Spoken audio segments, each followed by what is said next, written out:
Metabolisme karbohidrat. Sebelum masuk ke pengertian metabolisme karbohidrat, apa sih metabolisme itu? Metabolisme disebut sebagai proses yang terjadi di dalam makhluk hidup yang membutuhkan dan memanfaatkan energi bebas untuk melaksanakan berbagai fungsinya. Nah, di sini pengertian metabolisme karbohidrat merupakan suatu proses reaksi kimia melibatkan karbohidrat yang terjadi di dalam tubuh makhluk hidup, baik reaksi pemecahan katabolisme ataupun reaksi pembentukan anabolisme.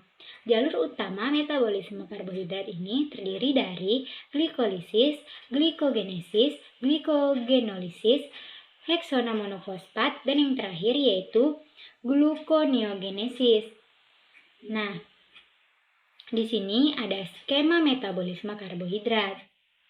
Kita akan masuk ke jalur yang pertama, yaitu glikolisis, di mana suatu proses reaksi kimia pada karbohidrat, khususnya monosakarida berupa glukosa yang dipecah dan dioksidasi untuk bantuan enzim-enzim sehingga menghasilkan 2 ATP, 2 asam piruvat, 2 NADH, dan juga 2 H2O.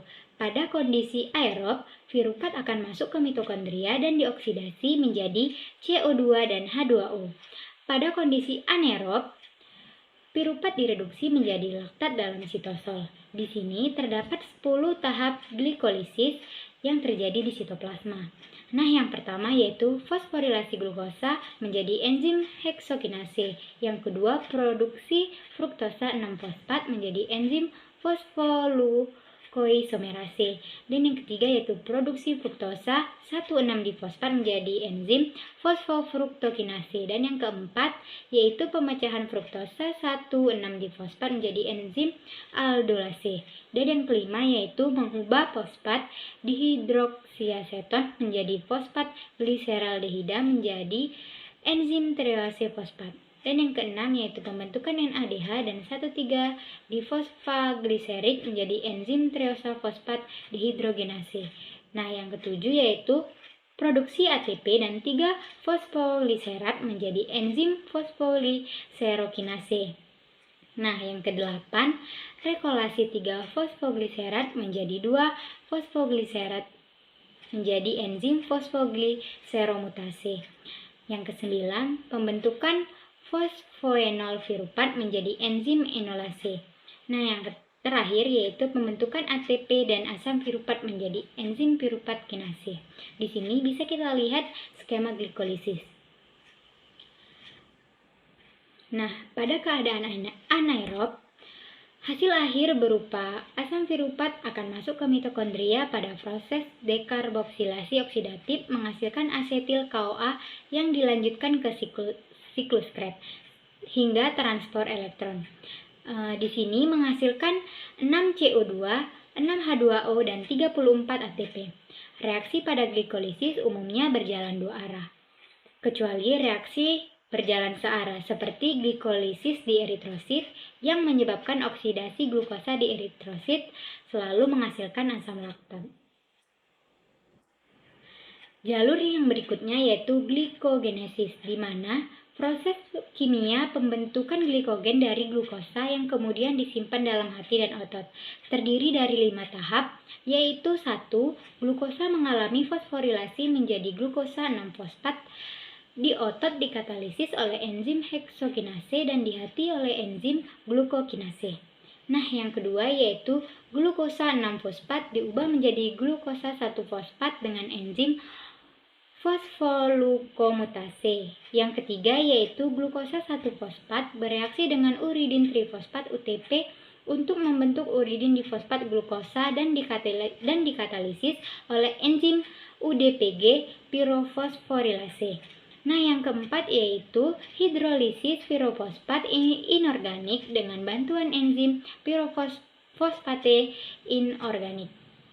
Yang terakhir, atom C1 pada glukosa membentuk ikatan dengan atom C4 pada residu glukosa glikogen sehingga membebaskan UDP yang dikatalisir enzim glikogen sintase.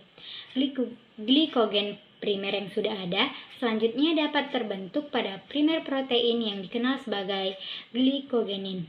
Di sini ada skema glikogenesis. Yang berikutnya yaitu jalur glikogenolisis. Proses pemecahan glikogen menjadi glukosa dalam otot tujuannya untuk mendapatkan energi bagi otot, sedangkan di dalam hati untuk mempertahankan kadar glukosa darah di antara dua waktu makan. Prosesnya dimulai dari pemutusan ikatan A14-glikosidik pada glikogen dengan enzim fosforilase.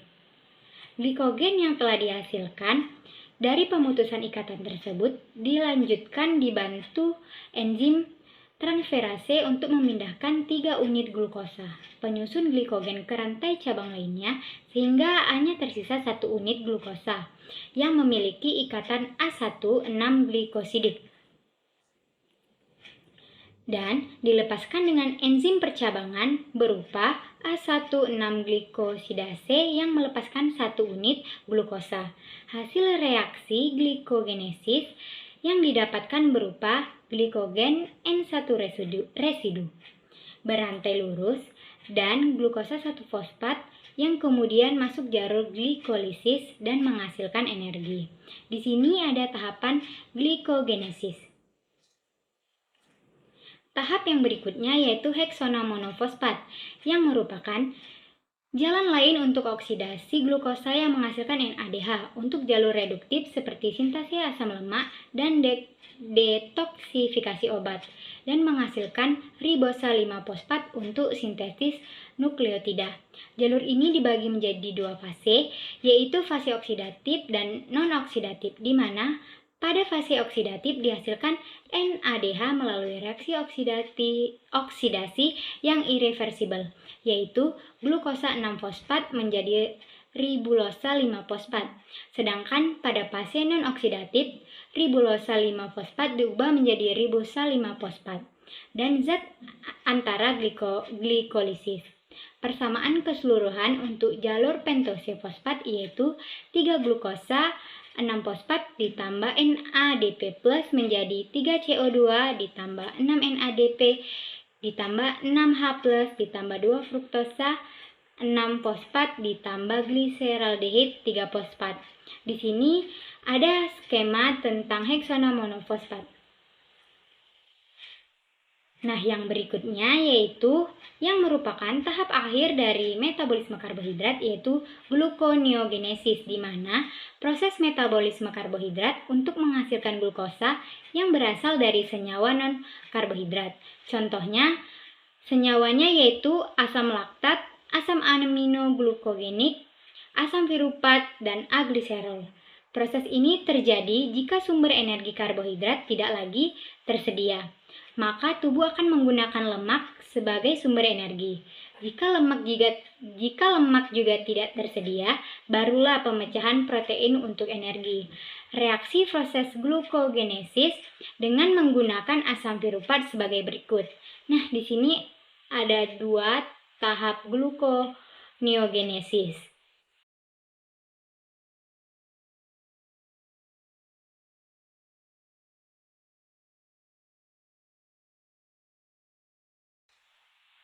Nah, itulah tadi tahap dari metabolisme karbohidrat yang bisa kita pelajari. Yang pertama yaitu ada glikolisis, dan yang kedua yaitu ada glikogenesis, yang ketiga ada glikogeneolisis, dan yang keempat yaitu heksona monofosfat, dan yang terakhir yaitu gluconeogenesis.